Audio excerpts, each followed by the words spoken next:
At my youngest son's funeral, my daughter-in-law mocked loudly, "Now the old hag's going straight to the retirement dump." Then the lawyer revealed the will my son signed from the ICU. She would only inherit everything if we lived under the same roof. I'm glad to have you here. Follow my story until the end, and comment the city you're watching from, so I can see how far my story has reached. The funeral home's artificial lighting cast a sickly glow over Anthony's face. My son, my baby boy at just 28, looked like he was sleeping, but the waxy stillness of his features told the cruel truth. I reached out with trembling fingers to touch his hand one last time, my heart splintering at how cold he felt. This wasn't supposed to happen. Parents aren't meant to bury their children. "Mrs. Palmer, would you like a moment alone?" the funeral director asked, his practiced sympathy barely masking his impatience. I nodded, unable to find words through the rock lodged in my throat. "I'm Fatima Palmer, 65 years old, and yesterday I was a mother of 2. Today, I'm a mother of 1. My elder son lives across the country and couldn't make it back in time. Anthony had been my rock, my daily joy, my reason to keep going after my husband died 6 years ago. A sudden aneurysm took him from me without warning. One minute he was complaining about a headache, the next he was in the ICU, and 3 days later, he was gone." The murmur of voices in the viewing room grew louder as more people arrived. I reluctantly stepped away from the casket, making room for others to pay their respects. That's when I saw her, Rebecca, Anthony's wife of just 2 years. She stood with a small cluster of her friends, her black dress impossibly tight and short, her makeup flawless despite the occasion. Not a single tear had fallen from those expertly lined eyes. I tried to be understanding. People grieve differently. But something in her demeanor, a certain lightness, an almost imperceptible relief, made my skin crawl. "Mrs. Palmer." Anthony's best friend Mark approached, pulling me into a tight hug. "I still can't believe he's gone." His voice broke, and I felt a surge of gratitude for his genuine grief, so different from the performance my daughter-in-law was putting on across the room. The next few hours passed in a blur of condolences and shared memories. I stood until my feet ached, accepted hugs until my shoulders grew stiff, nodded at stories about Anthony until my neck felt locked in place. The funeral director finally announced it was time for the family's final moments before the service. Rebecca sauntered over, her friends trailing behind her like an entourage. She glanced at me with thinly veiled annoyance. "We should get this over with," she said, checking her watch. "I have a lot to deal with after this." I bit my tongue. This wasn't the time or place. We gathered around Anthony's casket for those final, excruciating minutes. I placed my hand over his, whispering my last goodbye to my son, tears flowing freely down my weathered cheeks.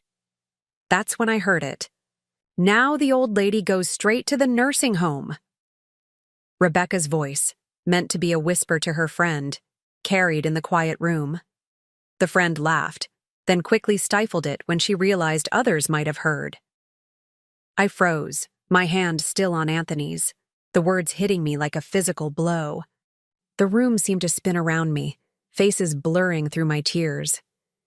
I'd always known Rebecca didn't like me, but this was cruelty beyond anything I'd imagined. "Mrs. Palmer?" A man in a dark suit approached, his expression somber. "I'm James Bryant, your son's attorney. I'm terribly sorry for your loss, but there's something important we need to discuss immediately after the service." I nodded numbly, still reeling from Rebecca's comment. What could possibly be so urgent that it couldn't wait until tomorrow? The service passed in a fog of grief. I barely registered the pastor's words, the hymns, the procession to the cemetery. All I could hear was Rebecca's voice, over and over. "Now the old lady goes straight to the nursing home." After the burial, James approached again. "Mrs. Palmer, if you could join me and Mrs. Palmer, Rebecca, in my car. There's something your son wanted me to share with both of you." Rebecca looked annoyed, but followed us to his car. Inside, James pulled out a document from his briefcase. Anthony executed this will 3 days ago, from his hospital bed, James explained. He was very explicit about its terms. Rebecca leaned forward, suddenly interested. What terms? James looked, between us, his expression unreadable. Rebecca, Anthony has left everything to you. The house, his savings, his half of the business. But there's one condition. My heart pounded as Rebecca's lips curved into a smug smile. What condition? She asked. Fatima must live with you, under the same roof. If she moves out or if you force her out, everything transfers to her immediately. The smile vanished from Rebecca's face. That's ridiculous. He can't do that. I assure you, he can. And he did. James handed her the document. This was his final wish. I sat in stunned silence, my mind racing. My son, even in his final moments, had thought of me. He'd known, somehow, he'd known what Rebecca would do. As the reality of the situation dawned, on her, Rebecca turned to me, her eyes blazing with hatred. But behind that hatred, I saw something else. Fear. Because now, whether she liked it or not, we were bound together by Anthony's last wish. And neither of us had any idea what kind of hell was about to unfold. You can take the guest bedroom, Rebecca said, dropping my suitcase at the door rather than carrying it inside. Bathrooms down the hall. Don't use all the hot water.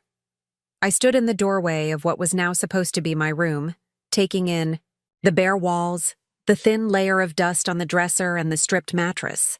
This wasn't a guest bedroom. This was a storage room that happened to have a bed frame in it. Boxes were stacked in one corner, and the closet door was blocked by an old exercise bike. I'll need some sheets, I said quietly. Rebecca rolled her eyes. Check the linen closet. I'm not your maid.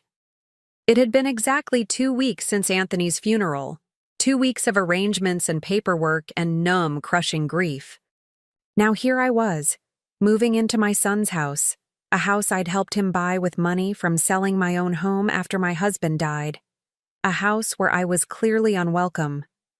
That night, I lay in bed staring at the unfamiliar ceiling, listening to the sounds of Rebecca moving around downstairs. Music played, glasses clinked, laughter erupted. She had friends over. I wasn't invited. I clutched Anthony's watch to my chest, the only personal item of his I'd managed to keep before Rebecca. Packed everything away? The tears came again, hot and relentless. My beautiful boy. How could he be gone? And how could I be trapped here with the woman who despised me? The next morning, I ventured downstairs to find the kitchen in disarray. Empty wine bottles, dirty glasses, pizza boxes strewn across the counter. Rebecca was nowhere to be seen, probably still asleep. I sighed and began cleaning up, if only to give myself something to do. As I wiped down the counters, I noticed something strange. The refrigerator, which had always been covered with photos. Anthony, and Rebecca on their honeymoon, Anthony at his business opening, Anthony with his friends, was now bare. I opened it to find it nearly empty, save for some yogurt, a bottle of white wine, and takeout containers. I made a mental note to go shopping. If I was going to live here, I needed to eat. The weeks that followed established a painful pattern. Rebecca would leave without telling me where she was going, return at odd hours, sometimes with friends who would stare at me like I was an intruder. She'd forget to tell me important things. That the internet was being serviced, that the water would be shut off for repairs, that she'd invited her parents for dinner. One morning, I couldn't find my heart medication. I always kept it on my nightstand, but it wasn't there. I searched my entire room, growing increasingly panicked. Finally, I found it in the bathroom cabinet, behind cleaning supplies I never used. I knew I hadn't put it there. Rebecca, I confronted her that evening. Did you move my medication? She didn't look up from her phone. Why would I touch your pills? I found them in the bathroom cabinet, behind the cleaning supplies. She shrugged. Maybe you put them there and forgot. Isn't forgetfulness common at your age? The casual cruelty stung, but I said nothing more. I knew what she was doing. She wanted me to leave, to forfeit my son's legacy to her. I wouldn't give her the satisfaction. One afternoon, I was sorting through some of my things when I overheard Rebecca on the phone in the kitchen. No, she's still here, she said in a hushed voice. I know it's a nightmare. I'm working on it. There has to be a way around the will. I already looked into Sunny Pines.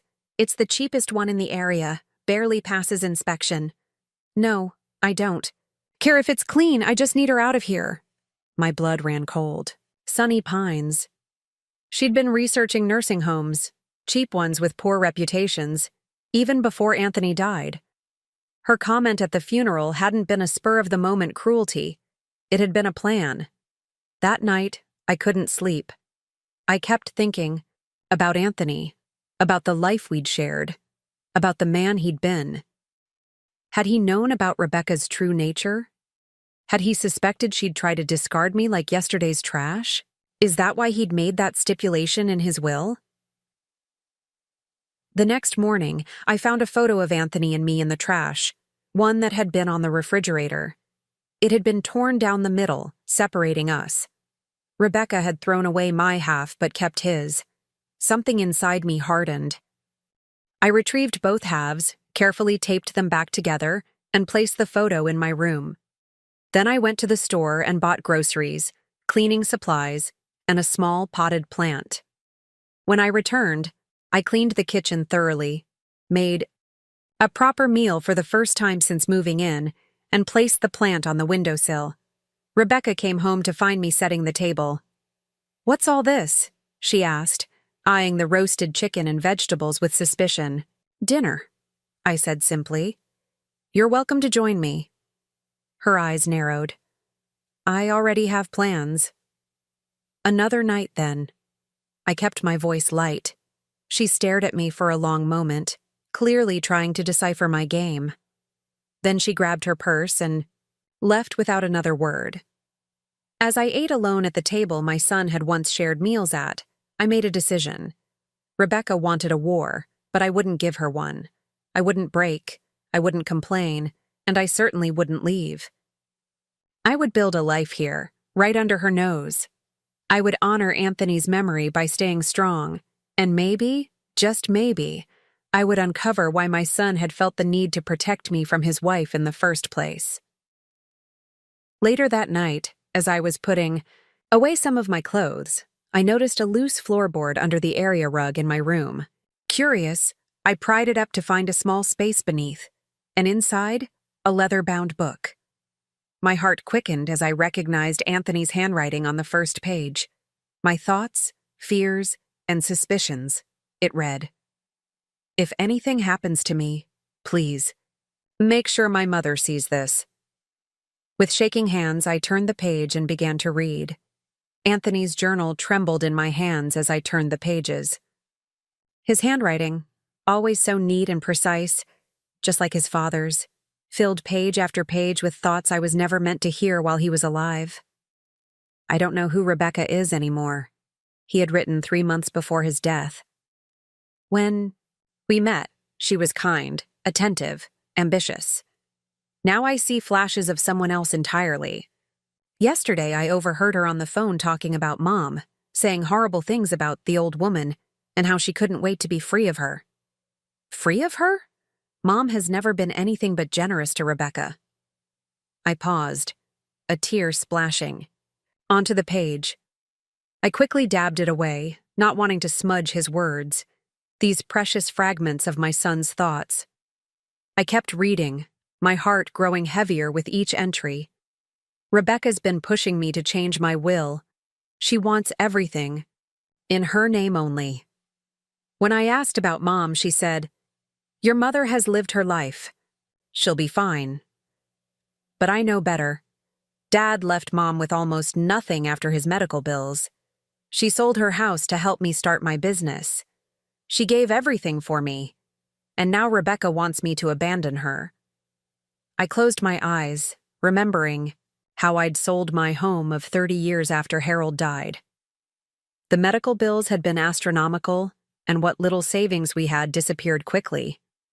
Anthony had been desperate to start his own architectural firm, and I couldn't bear to see his dreams die alongside his father.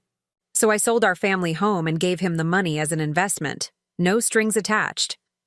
I'm not feeling well, a later entry read. Headaches constantly. Rebecca says it's stress, that I work too much. Maybe she's right. But sometimes I wonder if it's something else. The headaches started right after that big fight about Mom. I told Rebecca that Mom would always have a place with us if she needed it. Rebecca didn't speak to me for 3 days. My fingers traced his words, wishing I could reach through them to touch him again, to warn him. The next few entries detailed his declining health. The headaches grew worse. He mentioned dizziness, blurred vision. Then came the entry that made my blood run cold. Found Rebecca going through my phone last night. She said she was looking for a number, but she was reading my texts with Mom. This morning, my headache was so bad I could barely see. Rebecca made me coffee, insisted I drink it before going to the hospital. I feel strange. Something's not right. That was the day he collapsed. The day he was rushed to the hospital with what would later be diagnosed as a brain aneurysm. The day everything changed. I flipped to the final entry, dated just hours before he lost consciousness for good. If you're reading this, Mom, then I'm gone. I'm writing this with the nurse's help while Rebecca is out of the room. I don't have proof, but I have suspicions. Watch out for her. She's not who I thought she was. I've spoken to James about the will. You'll be protected. I love you, Mom. I'm so sorry. My hands shook so badly I nearly dropped the journal. What was he saying? That Rebecca might have? No. I couldn't let my mind go there. Aneurysms happen. They're sudden, devastating. The doctors had explained it all. There was no reason to suspect, but why was he so afraid? Why the secrecy? Why change his will at the last minute to ensure I would stay in the house? I carefully returned the journal to its hiding place beneath the floorboard. Whatever Anthony had suspected, he'd been concerned. Enough to take measures to protect me. I needed to understand why. The next morning, Rebecca left early as usual. I took the opportunity to explore the house more thoroughly. Not snooping, I told myself, just getting acquainted with the place that was now partially my home. In Anthony's office, I found his computer still set up on the desk. I hesitated. Would it even still work? Would I know the password? I pressed the power button and to my surprise, it hummed to life. The login screen appeared, asking for a password. I tried Rebecca. Nothing. His birthday. Nothing. Then, on a whim, I typed Fatima Mom 1956, my name and birth year. The screen unlocked. Tears welled in my eyes. Even his password was a sign of his love. I opened his email, feeling slightly guilty, but driven by a need to understand. There were hundreds of messages, mostly work-related. I searched for Rebecca and found several exchanges between them, mostly mundane. Then I saw an email thread with the subject line, Marriage Counseling Options. I think we need professional help, Anthony had written. Things between us have changed. I'm worried about the direction we're heading. Rebecca's reply was curt. We don't need a stranger telling us how to fix our marriage. Either you stop putting your mother before me, or we have bigger problems than counseling can fix. I searched further and found emails to James, his attorney, dated just days before. His hospitalization. I need to make changes to my will. Urgent. Can we meet tomorrow? I have concerns about Rebecca's intentions toward my mother if something happens to me.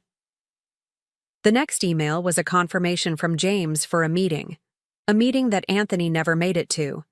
Instead, James had come to the hospital, where Anthony had dictated his final wishes from his ICU bed. I heard the front door slam. Rebecca was home. I quickly shut down the computer and slipped out of the office, my mind racing with what I'd discovered. That night, I lay awake, Anthony's words echoing. In my head, something wasn't right. The pieces didn't quite fit together.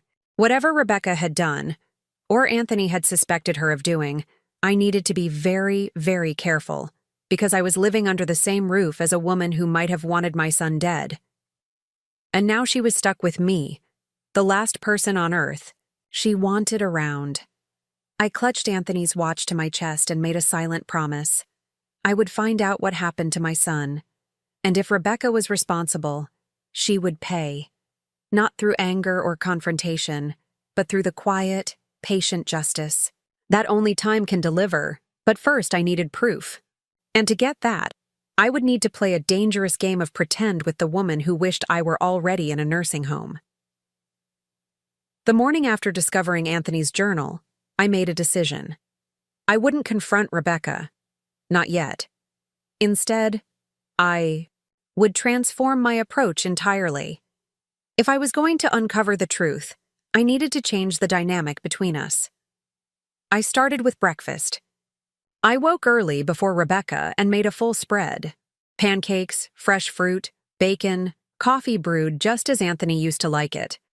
When Rebecca stumbled into the kitchen, still in her silk pajamas, she stopped short at the sight. "What is this?" she asked, suspicion heavy in her voice. "Breakfast," I said simply, keeping my tone light. "I thought we could start fresh. We're both grieving Anthony in our own ways." She stared at me, then at the food, clearly searching for a trap. Finding none. She cautiously sat down and helped herself to a small portion. "This doesn't change anything," she said between bites. "I know," I replied, "but we're stuck with each other, so we might as well try to make it bearable." For the next 2 weeks, I maintained this approach. I cleaned without complaint, cooked meals, and took care not to intrude on her space. I smiled when she brought friends over, greeted them warmly, then made myself scarce. I was unfailingly polite, even when she was rude. It was exhausting, but it worked. Rebecca's overt hostility gradually shifted to wary confusion. She stopped hiding my medication, though she still made no effort to include me in anything. I was making her comfortable enough that she might let her guard down. On a Tuesday evening, I was working in the small garden I'd started. In the backyard when I overheard Rebecca on the patio phone call. "I don't know what she's up to," she was saying. "It's like she's some kind of Stepford mother-in-law now. No, I don't trust it. Yes, I'm still looking for a way around the will, but James says it's airtight. I know, I just need to wait her out. She's 65. How much longer can she last?" I buried my hands deeper in the soil, pushing down the surge of anger. Patience, I reminded myself. Truth comes to those who wait. My efforts in the garden gradually transformed the neglected backyard. Anthony had always talked about planting roses for me, just like the ones at your old house, Mom, but had never found the time. Now I planted them for him, a vibrant mixture of reds and yellows, his favorite colors, Rebecca noticed. "What are you doing to the yard?"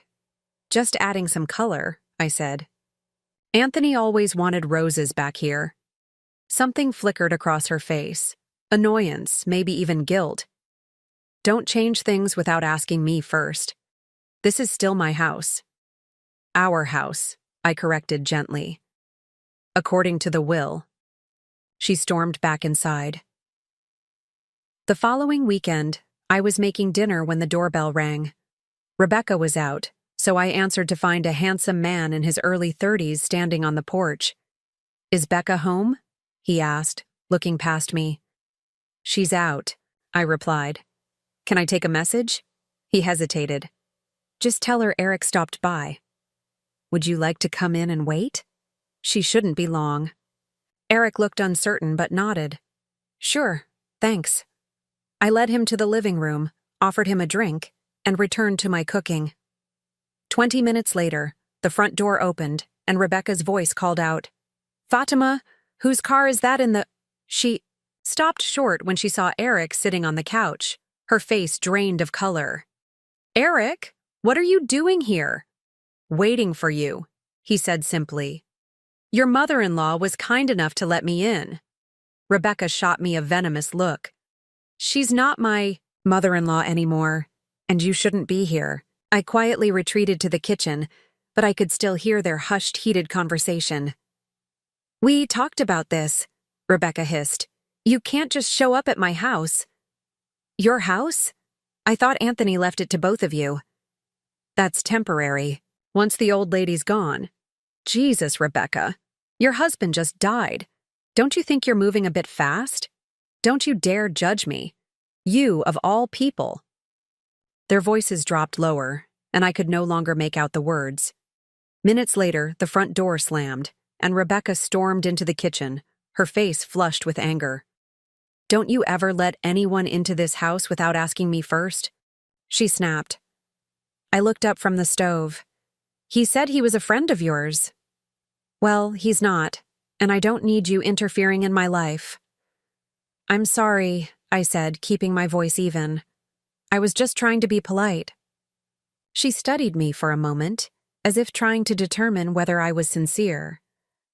Finally, she turned to leave, then paused in the doorway. "Dinner smells good," she admitted grudgingly. It was the closest thing to a compliment she'd ever given me. "That? Right." I added another piece to the puzzle. Eric, whoever he was, had known Anthony and knew about the will, and Rebecca didn't want him in the house. Was he just a friend or something more? The next morning, Rebecca left early, as usual. I used the opportunity to examine Anthony's office more thoroughly. In a locked drawer, the key hidden exactly where Anthony always kept spare keys, under the potted plant on his desk, I found a stack of letters. They weren't addressed to anyone, and they weren't signed, but they were in Anthony's handwriting. "Know about him?" one began. "I've known for months. Did you think I wouldn't find out? Do you think I'm blind?" My heart raced as I read on. Anthony had discovered something, an affair, perhaps. But he'd never confronted Rebecca directly, at least not in writing. "I won't let you take everything from me," another letter read. "Not my company, not my house, and especially not my mother's. Security. She deserves peace after everything she's sacrificed." I carefully returned the letters to their hiding place, my mind whirling. If Rebecca had been having an affair while Anthony was alive, could Eric be her lover? If so, why was she so angry to see him at the house? That evening, Rebecca brought home takeout. Enough for two, I noticed with surprise. "I thought we could eat together," she said, not quite meeting my eyes. "If you want." I accepted, hiding my suspicion behind a smile. We ate in awkward silence until she finally spoke. "About yesterday, Eric is a former colleague of Anthony's. We had a falling out after the funeral. I don't want to see him again." I nodded, not pushing for details she clearly didn't want to share. "I understand. I won't let him in if he comes back." She seemed relieved, though I wasn't sure if it was because of my acceptance of her explanation or my promise to keep Eric away.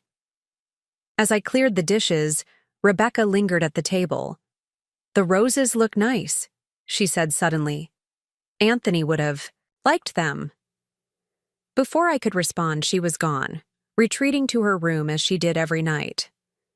I stood in the kitchen, hands submerged in soapy water, considering this unexpected thaw. Was she genuinely warming to me? Or was this part of some strategy? Either way, I needed to maintain my calm, patient facade. Behind it, though, my determination only grew stronger. Something had happened between Anthony, Rebecca, and this mysterious Eric. Something that might explain why my son had felt the need to protect me from beyond the grave. And I was getting closer to figuring out exactly what it was. 3 months had passed since I moved into Anthony's house. The seasons had changed, summer fading into fall, and a tentative routine had developed between Rebecca and me. Not friendship, never that, but a wary coexistence. I continued to cook, clean, and garden. She continued to come and go as she pleased, though she'd started joining me for dinner more often than not. I was pruning the roses one crisp October afternoon when I heard raised voices from inside the house. I recognized Rebecca's immediately, but the other took me a moment. Eric. I moved closer to the patio doors, keeping out of sight. "You can't keep avoiding me," Eric was saying. "We had a deal." "That was before everything happened," Rebecca hissed. "Before Anthony changed the will." "That's not my problem." I held up my end. "I want what you promised." "Lower your voice. She might hear you." "The old lady? Who cares if she does? Anthony's gone." "There's nothing she can do?" I froze, barely breathing. "You don't understand," Rebecca said. "There's a clause in the will. If she leaves or if I force her out, she gets everything. Everything, Eric. The house, the money, his share of the business." Eric laughed, a harsh sound. "So what? Wait her out. She's old. How long can she possibly live?" Rebecca's voice dropped, but I could still make out her words. "I can't wait. The business is struggling. I need cash now, not in 10 years when she finally kicks it. Then get rid of the will." Eric's voice was casual, as if he were suggesting she change the wallpaper. "I've tried. James won't budge. He says Anthony was very specific." "Not James, Becca.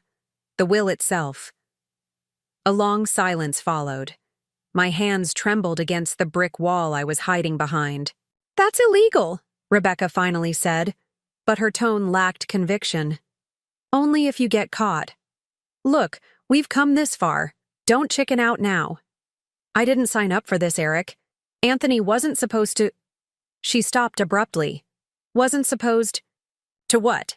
Die? Change his will? Figure out what we were doing?" Another long pause. When Rebecca spoke again, her voice was strained. "Just go. I'll figure something out." "You better. I'm not waiting forever." The front door slammed moments later. I stayed frozen in place, processing what I'd heard. The business was struggling? That couldn't be right. Anthony had built a successful architectural firm. Unless— I retreated to my room, hands shaking as I retrieved Anthony's journal from beneath the floorboard. I reread the entries, looking for any mention of business troubles. There was nothing explicit, but there were references to Rebecca taking more control of the finances. I needed to speak with James. The next morning, after Rebecca left for what? She called a business meeting. I called Anthony's attorney. "Mrs. Palmer," he greeted me warmly. "How are you holding up?" "As well as can be expected," I said. "James, I need to ask you something important. Was Anthony's business in financial trouble before he died?" A hesitation. "Why do you ask?" "Please. It's important," James sighed. "He didn't want you to worry, but yes, there were some irregularities. Large sums of money had been transferred out of the business accounts. Anthony suspected embezzlement." My throat tightened. "By Rebecca?" "He couldn't prove it. That's part of why he changed his will, to protect what assets remained." "James, I need to see you. Today, if possible." 2 hours later, I sat in James's office as he laid out documents showing the suspicious transfers, all authorized by Rebecca, who Anthony had foolishly made a signatory on the business accounts. "Could this be prosecuted?" I asked. "Possibly. But it would be difficult to prove criminal intent. She was his wife, a partner in the business." "What about this?" I pulled out my phone and played a recording I'd made that morning. Rebecca and Eric's conversation from the day before, which I'd captured through the partially open patio door. James listened, his expression growing grave. "This changes things. This suggests knowledge and intent. It's not conclusive, but it's certainly grounds for investigation. If Rebecca altered or destroyed the will, what would happen? The estate would be in limbo, but I have the original in my safe. Any copy, Rebecca." "Would be just that, a copy." I nodded, a plan forming in my mind. Can you do something for me? Can you contact Rebecca and tell her there's an issue with the will that needs to be discussed? James raised an eyebrow. What kind of issue? Tell her you've discovered a potential loophole, one that might allow her to contest the living arrangement. Mrs. Palmer, if I may ask, what are you planning? I looked him directly in the eyes. Justice for my son. The trap was set. James called Rebecca that afternoon, and as expected, she agreed to meet him the next day. That evening, she was almost cheerful, humming as she poured herself a glass of wine. You seem happy, I observed. Casually. Just had some good news. She smiled, the first genuine smile I'd seen from her. Business stuff. Boring, really. I nodded and returned to my book, hiding my own grim satisfaction. Let her believe victory was within reach. It would make the fall that much harder. The next morning, I woke early and made Rebecca's favorite breakfast, French toast with fresh berries. She emerged from her room looking polished and confident, dressed in a sharp business suit. Big day? I asked innocently. Just some meetings. She glanced at her watch. I might be late tonight. Don't wait up. As soon as she left, I called James to confirm she was on her way to his office. Then I made another call to Detective Michael Roberts, an old friend of my husband's who had attended Anthony's funeral. I'd already spoken with him about my suspicions, and he'd agreed to help. She's on her way, I told him. You know what to do. While Rebecca was distracted with James, Detective Roberts and 2 officers would execute a search warrant on the house, looking specifically for evidence of financial fraud and any indications of tampering with the will. I had provided enough probable cause with the recording and financial documents to convince a judge. I paced nervously, waiting for news. Hours passed. Finally, my phone rang. James. It's done, he said. She took the bait, tried to bribe me, to lose the original will. The detective recorded everything. Relief washed over me, followed immediately by a bone-deep sadness. Anthony had been right about Rebecca. She had betrayed him in the worst possible way, and now she would face consequences. The front door burst open and Rebecca stormed in, her face twisted with rage. Behind her stood Detective Roberts and 2 uniformed officers. You! She spat, advancing toward me. You set me up. I stood my ground, meeting her fury with calm resolve. No, Rebecca. You set yourself up the moment you decided to steal from my son. Mrs. Wilson, Detective Roberts interjected. I'd advise you not to say anything further without an attorney present. Rebecca's eyes darted between us, the realization of her situation finally hitting her. The confident mask crumbled, revealing the desperate, cornered woman beneath.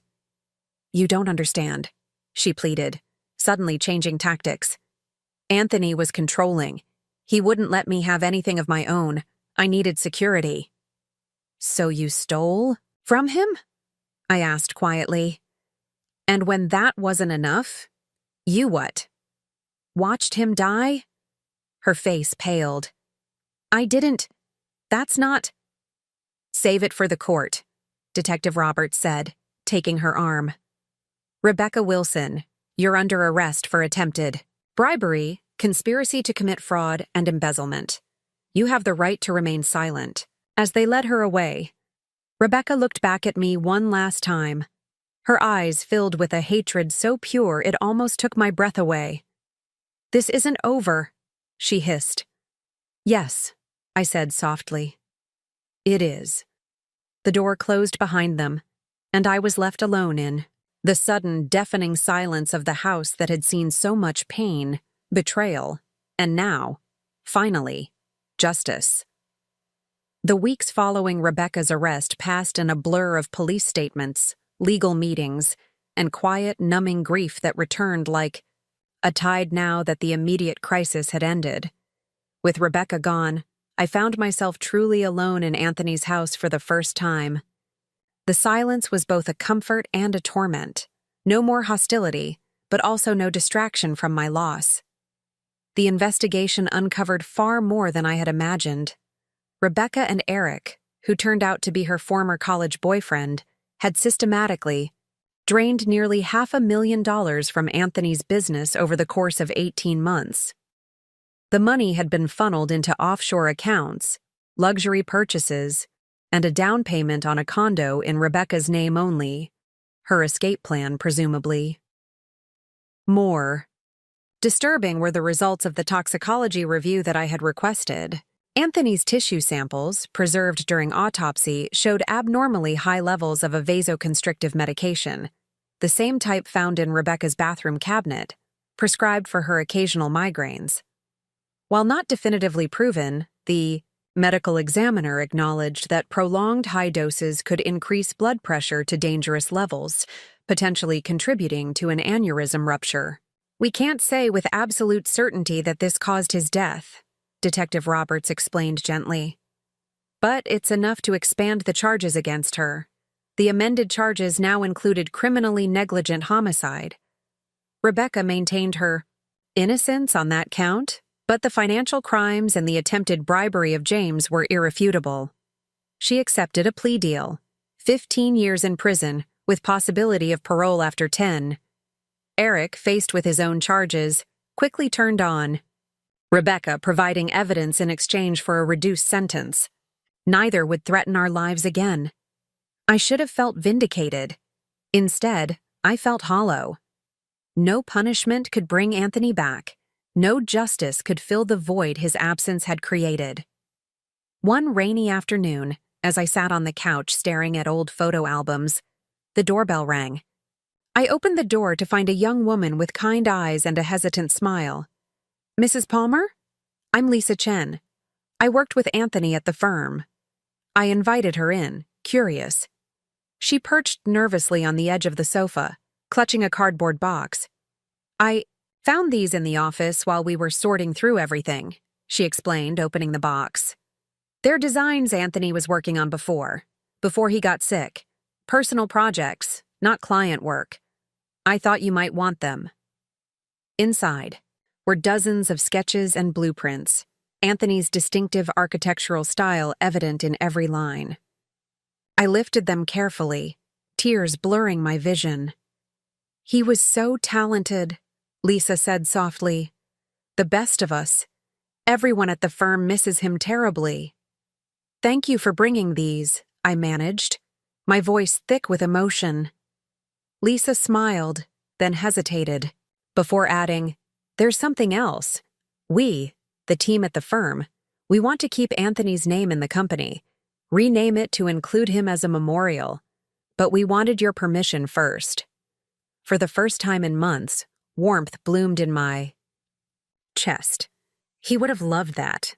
After Lisa left, I spread the designs across the dining table, tracing Anthony's pencil marks with my fingertips.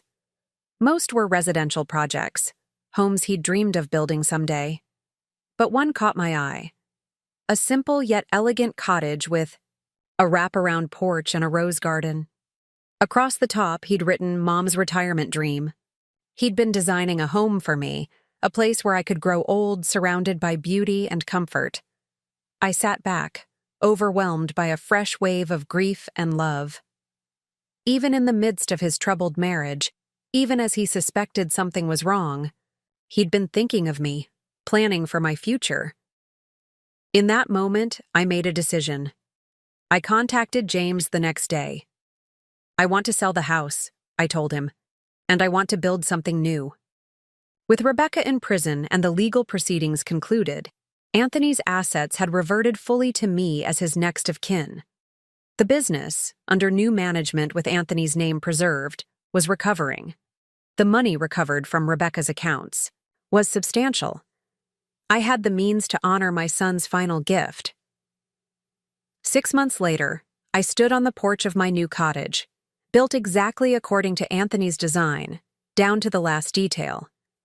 The rose garden was just beginning to bloom, red and yellow buds reaching toward the spring sunshine. From the porch swing, I could see the small lake Anthony had included in his plans, its surface glittering in the afternoon light. I wasn't alone on this momentous day.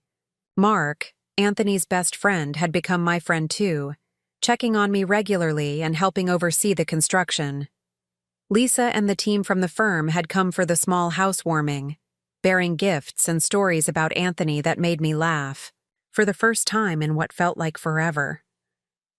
Even my older son, David, who had been distant for years due to his own struggles, had reconnected after Anthony's death, and Rebecca's arrest made national news. He stood beside me now, his arm around my shoulders. "He would have loved this place, Mom," David said, surveying the cottage.